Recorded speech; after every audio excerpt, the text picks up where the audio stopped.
นี่เราสิมารีวิวขายรถคันนี้เนาะคันนี้เราสิขายอยู่18 ล้านได้คันนี้เด้อบ่ได้ที่ว่าอยากได้เนาะเดี๋ยวเราสิมาให้เบิ่งเนาะจักรนี่เป็นจักรลอยสหาประวานเนาะเลยเนาะเป็นลูกเดิมเนาะเครื่องเดิมเลยเนาะนี่เครื่องเดิมๆเลยเนาะเรือนเขาใช้เป็นเรือน CB เนาะเนาะนี่เรือเดิมๆเลยเนาะทรงประมาณนี้เนาะทอนี่เลือกได้เนาะอยากได้ทอยนต์หรือทอพาไปลอยสหาได้เลยเนาะเนาะทรงประมาณนี้เนาะ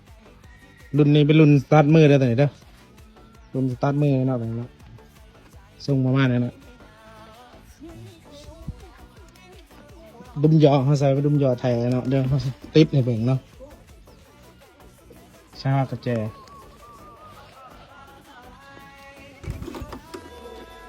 สตาร์ทมือครับ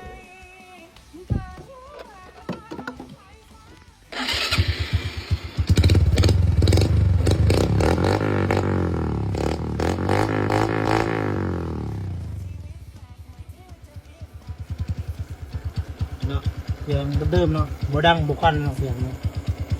เอายืนยันได้ว่าเครื่องเดิมเลยเนาะ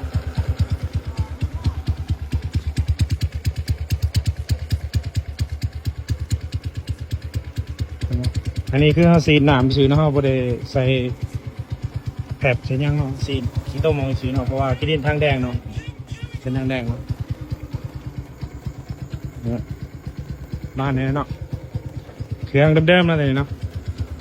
นิ่มแน่นๆเนาะเครื่องบ่ดังเนาะถ้าว่าผู้ใดอยากได้เนาะราคา18 ล้านเนาะสิขายออกเนาะเลยเนาะเพราะว่าช่วงนี้กินเงินหมดแล้วเนาะเลยสิขายรถออกเนาะไปที่ว่าอยากได้จัดมาได้เลยเนาะหรือว่าผู้ใดที่ว่าอยู่ไกลเนาะมาเบิ่งได้เนาะ